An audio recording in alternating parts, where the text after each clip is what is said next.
के युवराज की, अयोध्या के युवराज की।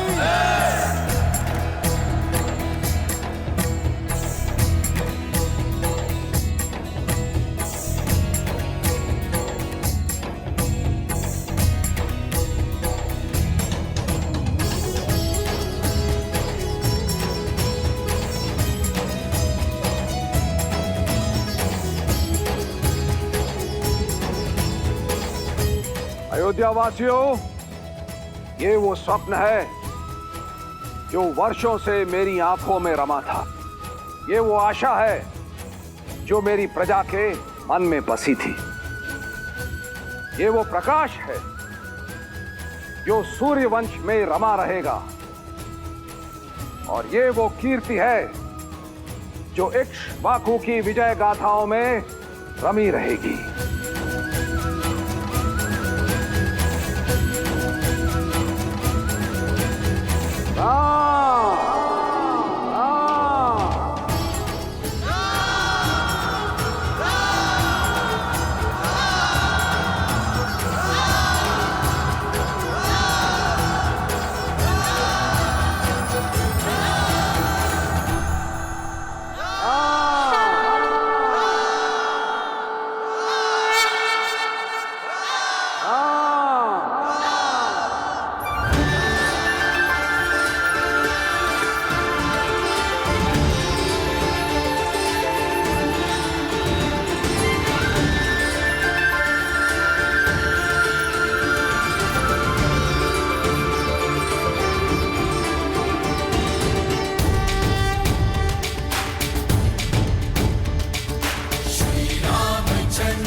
के अगले दिन कैकेयी ने एक पुत्र को जन्म दिया, भरत, जो नारायण के शंख पांचजन्य का अवतार थे। और उसके अगले दिन देवी सुमित्रा ने जुड़वा बालकों को जन्म दिया। सुमित्रा के बड़े पुत्र लक्ष्मण स्वयं शेषनाग का मानव अवतार थे और छोटा पुत्र शत्रुघ्न कोई और नहीं, स्वयं सुदर्शन चक्र थे। चरित चहु बंधु के बनज विपुल बहुरंग, नृपरानी परिजन सुकृत मधुकर बारी बिहंग।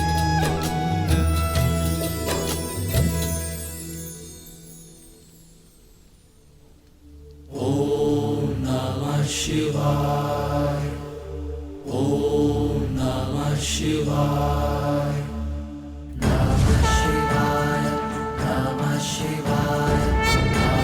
नागेन्द्रहाराय त्रिलोचनाय भस्मान्तरागाय महेश्वराय नित्याय शुद्धाय दिगंबराय तस्मै नकाराय नमः शिवाय। श्री रामचंद्र कृपालु भजु मन हरण भव भय दारुणम्, नव कंचलोचन कंच मुख कर कंच पद कंचारुणम्, पटपीतमानम्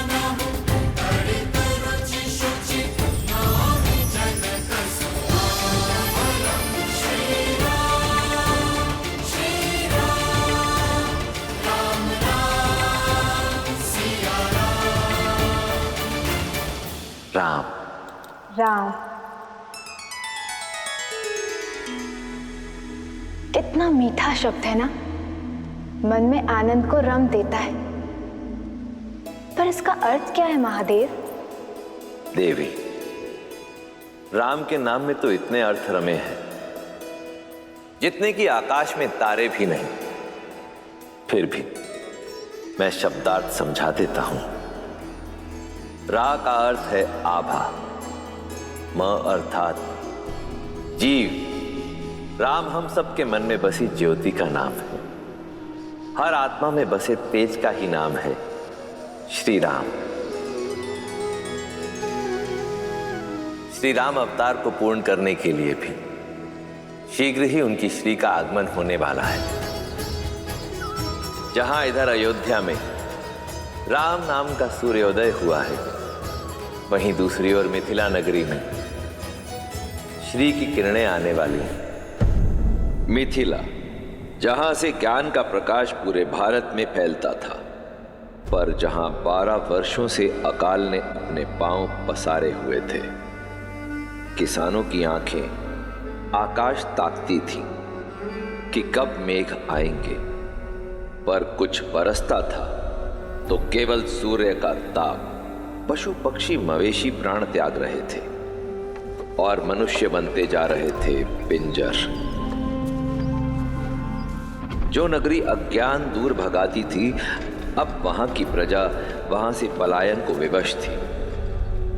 और सबसे अधिक विवश हो रहे थे राजा जनक। सूखी धरती विकल जनकपुर, पसरी घोर निराशा। अकाल की मार का प्रजा को अब एक ही समाधान दिखाई दे रहा है महाराज। मिथिला की भूमि से पलायन। क्या हम इन्हें अन्न नहीं दे पा रहे? 12 सालों में नगर के सभी भंडार खाली हो चुके हैं। अन्न का एक भी दाना अब शेष नहीं बचा महाराज। इंद्रदेव को प्रसन्न करने के कई प्रयास करके देख लिए, किंतु कोई परिणाम नहीं निकला महाराज जनक। अन्न और जल के साथ साथ समस्त मिथिला वासियों की आशा भी अब समाप्त हो गई। पशु गाय बैल सबको मुक्त कर दिया गया है, फल रख दिए गए हैं। राजा सिंहासन पर इसलिए नहीं बैठता कि वो घट रही समस्या पर दृष्टि रखे। राजा के पास हल का दृष्टिकोण होता है। प्रजा राजा पर विश्वास रखती है, तो राजा को उनकी आस नहीं टूटने देनी चाहिए। राजन, अब आप क्या करेंगे? वही जो राजा का धर्म है। प्रजा ने हल रख दी है, राजा को हल ढूंढना होगा। प्रजा में कोई आस लौटानी होगी।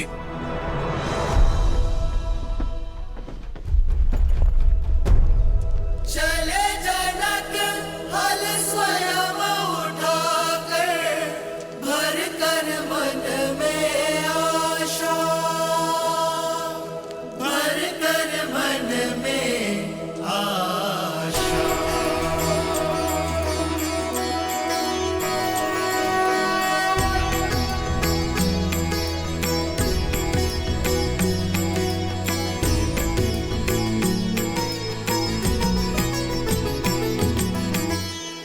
हे महादेव, मैं नहीं जानता कि मैं सफल हुआ कि नहीं, किंतु मैं विश्वास दिलाता हूं, जिस मिथिला की धर्म की रक्षा हेतु आपने अपना ये महाधनुष पिना के यहां रखा है, उस धर्म की रक्षा का प्रयास करूंगा मैं। यदि वर्षा की अनुपस्थिति से यहां के खेत अपनी नमी खो चुके हैं, तो जनक अपने श्वेत से यहां की भूमि में नमी वापस लेकर आएगा।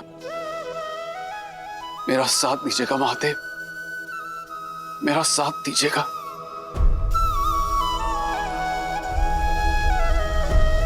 हर हर महादेव, हर हर महादेव, हर हर महादेव।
राजन,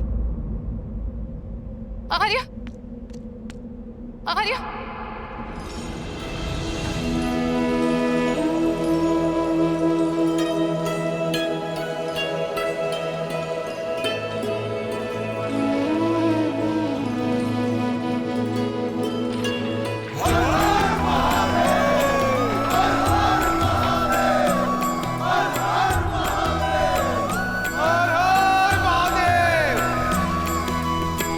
बंजर भूमि कृपहल चलाए,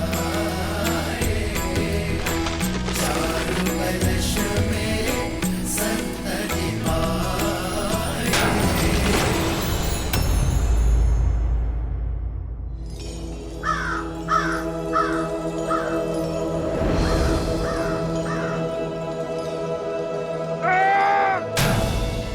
कोई पाषाण टकराया है कदाचित।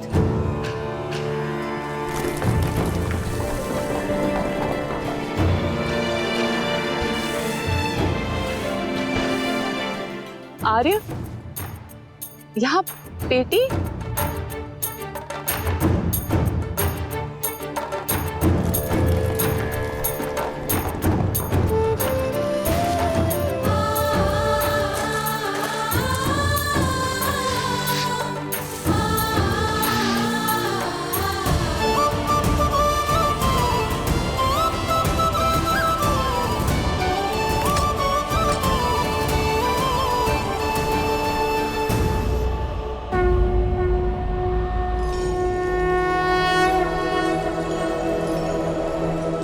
जनकपुरी है उमंग अति भारी, सुख समृद्धि रूप सिया सुकुमारी। बेटी में संतान? दिव्य छटालोचन दो न्यारा, पूर्ण करन आए राम अवतारा।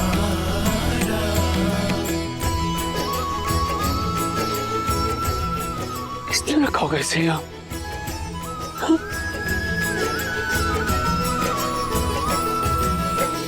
किसकी कन्या आई है? क्या कोई जानता है? किसका पाषाण हृदय है जो इस कोमल सी कन्या को यहाँ भूमि में गाड़ गया?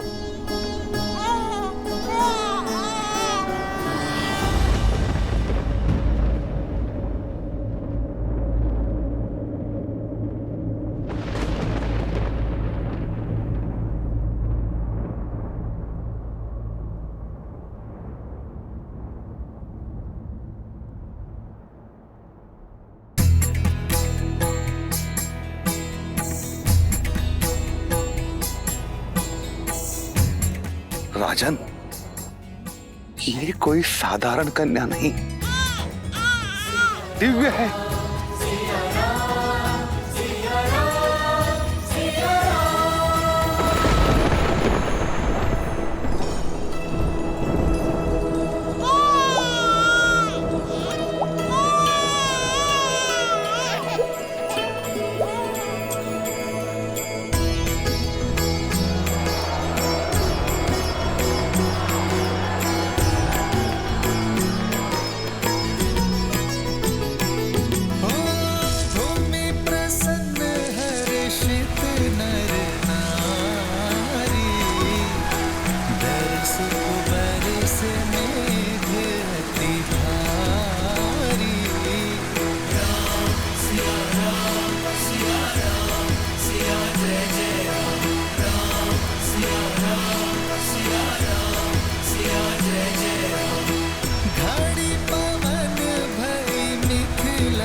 हे महादेव, मैं नहीं जानता कि कन्या कौन है, किंतु मेरा विश्वास है कि ये आपका आशीष है। जो कामना मेरे मुख से शब्द बनकर निकली वो आपने पूरी की, और जो मन में थी वो भी। आपने मिथिला को जीवन दिया है प्रभु, और मुझे जीने का सहारा। हे महादेव, मैं आपके इस पवित्र धनुष को साक्षी मानकर इस कन्या को अपनी आत्मजा स्वीकार करता हूं। आज से ये भूमिजा मेरी पुत्री हुई।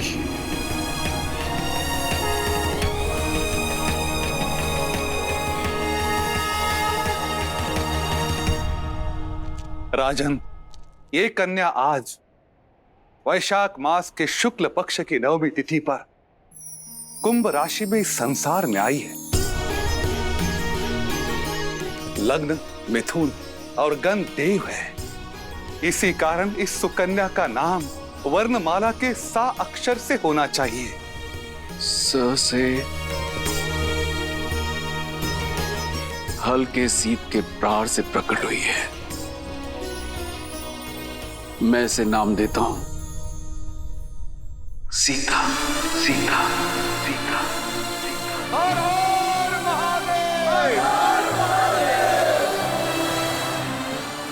महाराज जनक की पुत्री जानकी, समस्त मिथिला में प्राण लाने वाली मैथिली, विदय का प्रकाश, वैदेही, मेरी भूमिजा।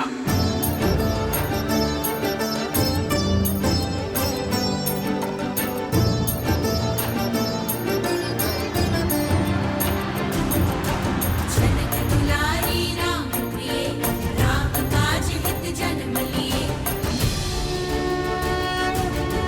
राम सिया राम, जय जय राम। राम सिया राम, राम सिया राम, जय जय राम। राम सिया राम, जय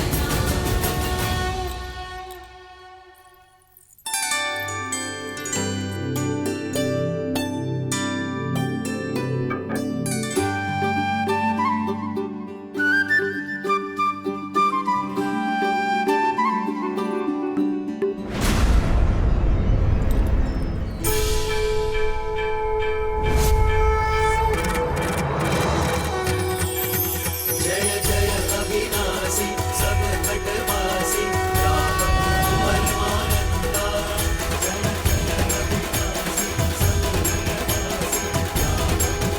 महारानी, छोटी महारानी ने राजकुमार लक्ष्मण को लाने के लिए कहा है। मैं लेके चलती हूँ।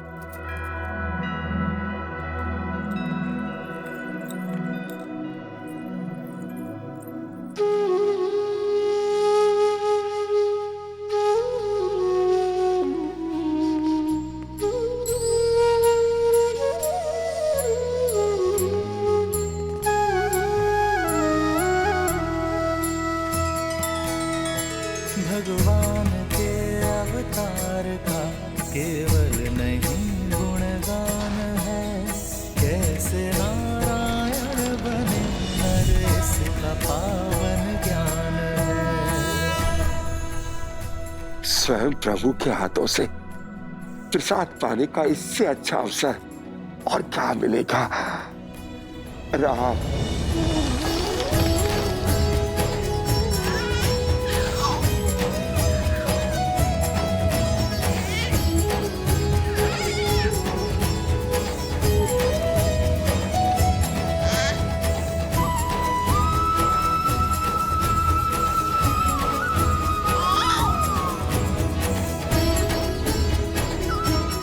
राम,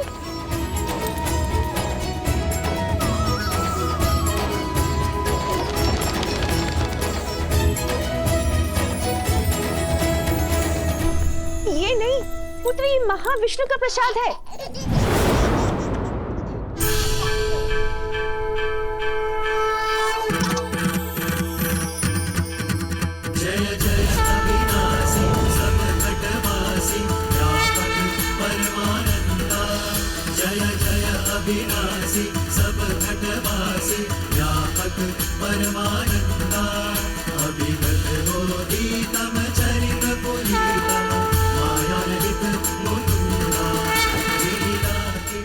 प्रभु, ये कैसी माया है? क्यों मुझे मेरे राम में आपकी छवि दिखाई पड़ती है?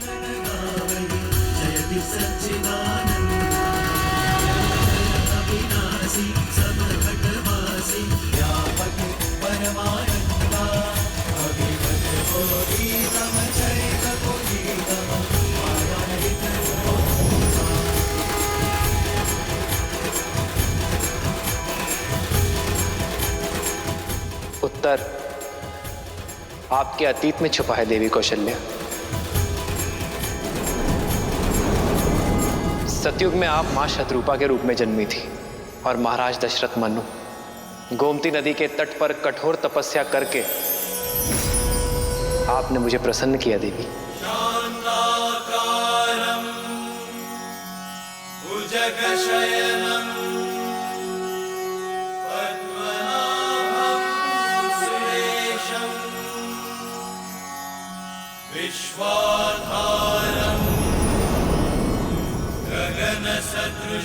मैं प्रसन्न हुआ मनु। वर मांगो।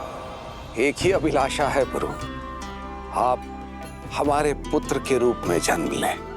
आपकी इच्छा अगले जन्म में अवश्य पूर्ण होगी। और आपकी क्या अभिलाषा है देवी? जब हम मनुष्य रूप में पुनः जन्म लें, तब मुझे स्मरण रहे कि मेरे पुत्र के रूप में आप हैं। आपके इस रूप का आनंद लेना चाहती हूँ। तथास्तु, तथास्तु। अब मुझे समझ में आया प्रभु, वरदान के कारण आपने मेरे राम के रूप में जन्म लिया है ना। परंतु आपको स्मरण रखने का वर मांगकर बहुत बड़ी भूल कर बैठी प्रभु। उस समय एक भक्त बनकर सोचा, मां बनकर नहीं, एक भक्त बनकर भगवान को पूजना नहीं चाहती, एक मां बनकर आपको पुत्र की भांति प्रेम करना चाहती हूँ। क्या मेरी स्मृति से आपके विष्णु होने का ज्ञान मिटा सकते हैं प्रभु? केवल मेरे पुत्र बनकर मेरे समीप रही है, मुझे मां कहकर पुकारिए। मां आग्रह नहीं करती देवी, केवल आदेश देती है।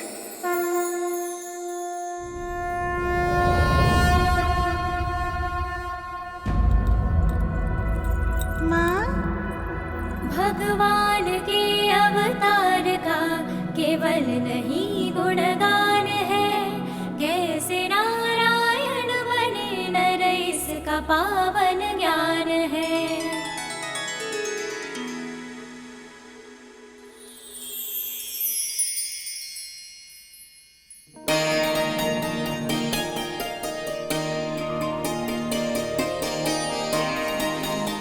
राम लला आओ, लक्ष्मण शत्रुघ्न आओ आओ।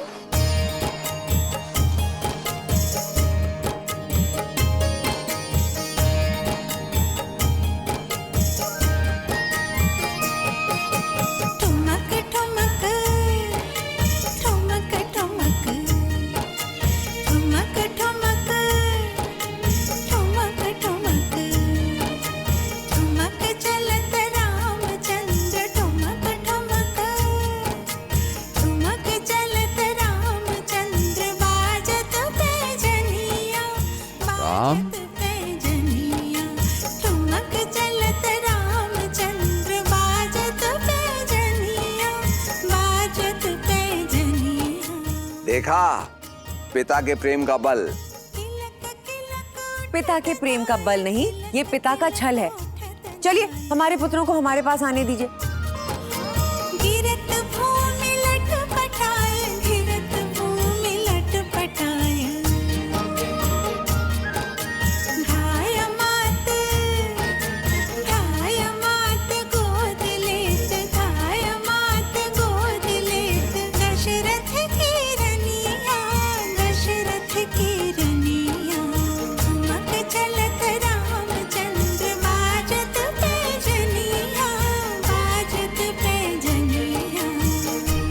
समय पंख लगाकर उड़ रहा था। राम के आनंद में 8 वर्ष कब बीत गए किसी को आभास तक ना हुआ। श्री रामचंद्र कृपालु भजु मन हरण भव भय दारुणम्। श्री रामचंद्र कृपालु भजु मन हरण भव भय दारुणम्। भव कंज लोचन कंज मुख कर कंज पद कंजारुणम्।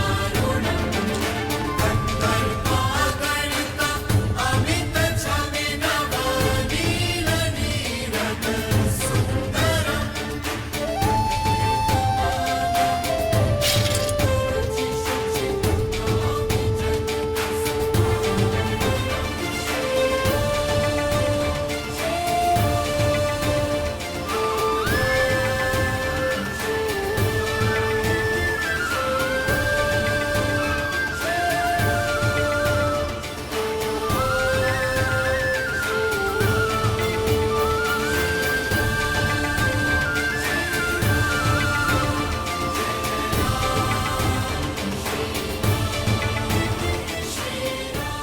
महाराज, चोरी इसी ने की है।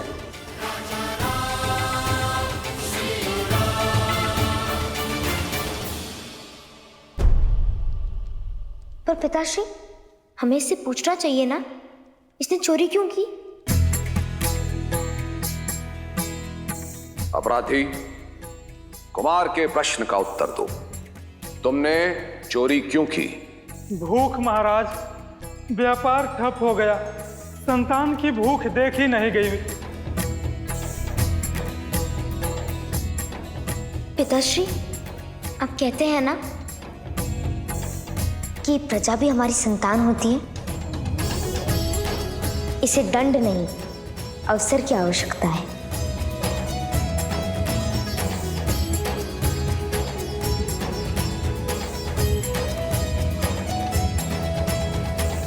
कुमार ने सही कहा। यदि संतान भूखी है तो दोष पिता का है।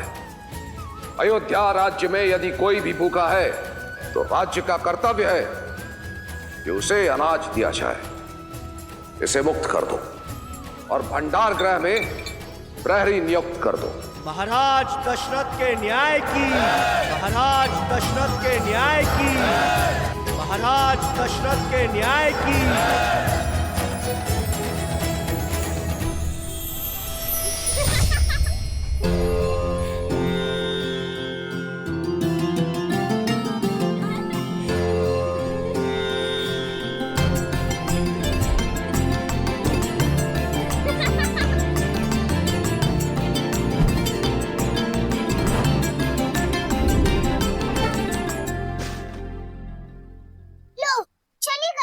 उर्मिला दीदी, वहाँ सिर्फ धनुष है, जानती हो ना, वहाँ नहीं फेंकना था। गेंद तो फंस गई धनुष में। तुम जानती हो ना उर्मिला, धनुष में कितना बार है?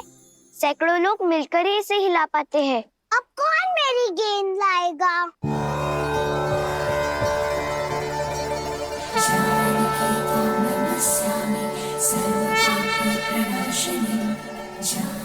उर्मिला, वो देखो।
सुना कैकई, महाराज प्रतिदिन राम को राजसभा लेकर जाते हैं। उन्हें लगता है कि राम का मुख उनमें करुणा जगाता है। ये तो अति शुभ है। राम मेरा सबसे बड़ा पुत्र है, अयोध्या का भावी युवराज है। यदि राम के कारण प्रेम और दया का भाव फैल रहा है तो उसमें समस्या क्या है? और भरत का क्या? भरत का क्या? भरत राम का छोटा भाई है। राम जैसा तेजस्वी भाई उसका नेतृत्व करेगा और उसके तीनों छोटे भाई उसकी सहायता। ये सोचकर ही मन आनंद से भर उठता है। क्या कर रही हो मंत्रा? सारे केश उखाड़ दोगी क्या? केशों के उखड़ने की पीड़ा है, अपने पुत्र के भविष्य की नहीं। कैकई, राम के पास तो है ना महारानी कौशल्या, पर तुम राम के फेर में अपने जन्मे पुत्र को भूल बैठी हो। कैकई, राम के अतिरिक्त भी कुछ सोचा है? भरत की शिक्षा दीक्षा का समय हो गया है, क्या वो योग्य बन पाएगा? बात तो बिल्कुल सही कह रही हो मंत्रा। हम तीनों माताएं राम के प्रेम में ऐसे डूब जाते हैं कि भरत छोड़ो, अन्य किसी छोटे युवराज के विषय में विचारने का समय ही नहीं मिलता। कैकई मैम, तुम चिंता मत करो, समय रहते मैं महाराज से अवश्य इस बारे में बात करूं। राम कितना विलक्षण है।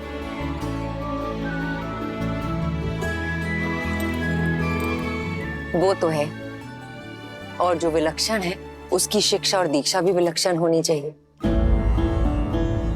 महाराज, राम और उसके भाइयों के गुरुकुल जाने का समय आ गया है।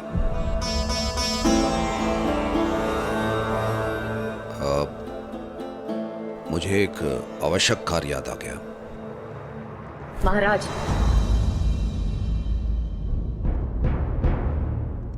अपनी संतान की शिक्षा से अधिक आवश्यक क्या कार्य हो सकता है महाराज? महाराज, हम अपने उत्तरदायित्व से नहीं भाग सकते। मैं राम से दूर नहीं रह सकता। राम का वियोग मुझसे नहीं सहा जाएगा। कैकई, तुम जानती हो गुरुकुल का वास 8 वर्षों का है, 8 लंबे वर्ष। मैं अपने पुत्रों से दूर नहीं, मुझसे नहीं हो पाएगा, नहीं हो पाएगा मुझसे।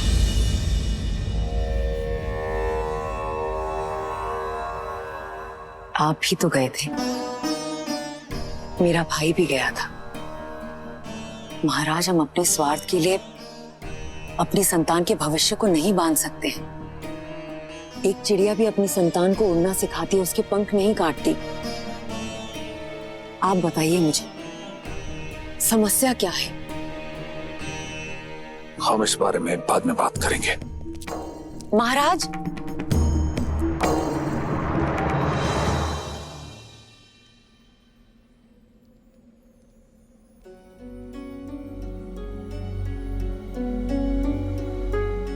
अपने कर्म फल से मुक्त नहीं हो पाओगे। तुमने 2 अंधों के जीवन का सहारा छीना है। श्रवण की भांति अपने धर्म रक्षक पुत्र के वियोग में तरस तरस कर मरोगे तुम। पिता महाराज,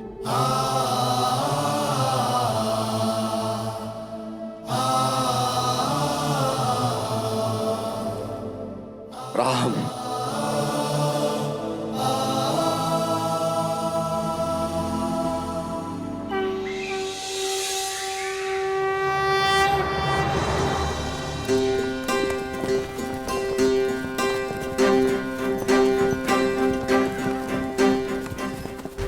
या कस के पकड़ो, आंखें लक्ष्य पर, शरीर स्थिर, एक पैर आगे, प्रत्यंचा तनी हुई। अब इसे खींचो और छोड़ दो।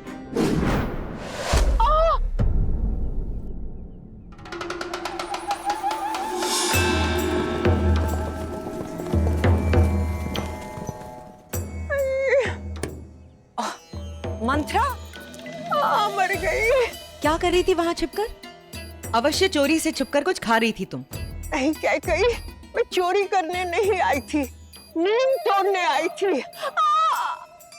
लेकिन तुम्हारे इस दुष्ट राम ने ना मेरे प्राण हर लिए। मंत्रा, सावधान सावधान, जो मेरे राम को दुष्ट कहा।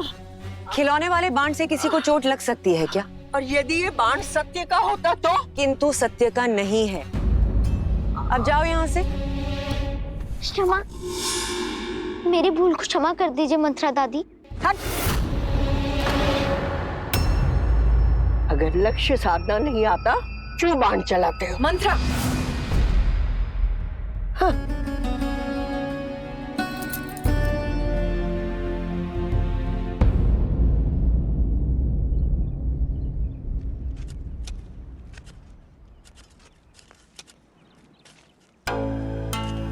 आप जानते हैं महाराज आज क्या हुआ?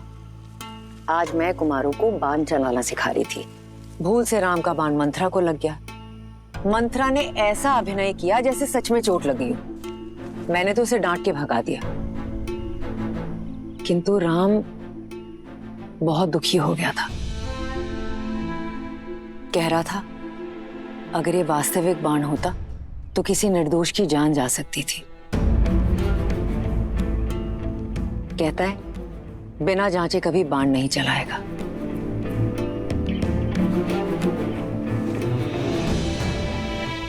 देखा था मैंने वो दृश्य।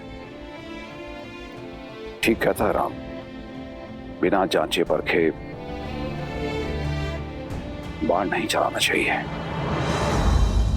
जानती हो क्या कही, इस पौधे को मैं बरगद की छांव से निकालकर यहां क्यों लगा रहा हूं?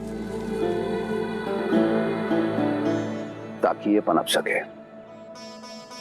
अपने पिता की छांव में इसे छाया तो अवश्य मिलेगी, किंतु इतना बड़ा नहीं होगा कि किसी और को छाया दे सके। तुमने ठीक कहा था कि मेरे पुत्रों को हर शिक्षा सही रीति से मिलना आवश्यक है। पुत्र मोह में आकर मैं अपने उत्तरदायित्व से भाग रहा था। अपने पुत्रों की शिक्षा और विकास में बाधा बन रहा था। मुझे क्षमा कर देना कह गई। नहीं महाराज, अब चाहे मुझे अपने मन पर पत्थर ही क्यों न रखना पड़े, मैं अपने पुत्रों को शिक्षा हेतु गुरुकुल अवश्य भेजूंगा। पवित्रं परमं पवित्रं प्रजापते यत्सर्हजं पुरस्तात् आयुष्यं प्रतिमुञ्च शुभ्रं यज्ञोपवीतं बलमस्तु तेजः। इस उपनयन संस्कार के साथ आपकी शिक्षा प्रारंभ हुई। अब आप राजकुमार नहीं, गुरुकुल के शिष्य हैं और आपका आचरण भी गुरुकुल के शिष्यों जैसा ही होगा। गुरुकुल के नियम अनुसार आप भूमि पर सोएंगे और केवल दिन में एक बार ही आपको भोजन प्राप्त होगा। आपको अपना संपूर्ण समय गुरुकुल की शिक्षा और जन सेवा को अर्पित करना होगा।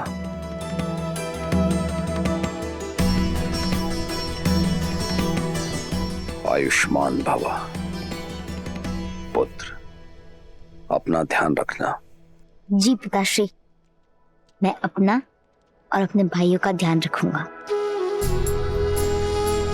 राम, आज से गुरुदेव तुम्हारे पिता और उनकी पत्नी अरुंधति तुम्हारी माता। उनका आदर, आज्ञा का पालन और सेवा करना ही तुम्हारा धर्म है पुत्र। एक वीर योद्धा बनकर लौटना पुत्र, जिसका हर बाण लक्ष्य साधे। वो रघुवंशी बनना जिनका धर्मी रक्षा और सेवा हो। आयुष्मान बाबा, प्रसन्न रहो।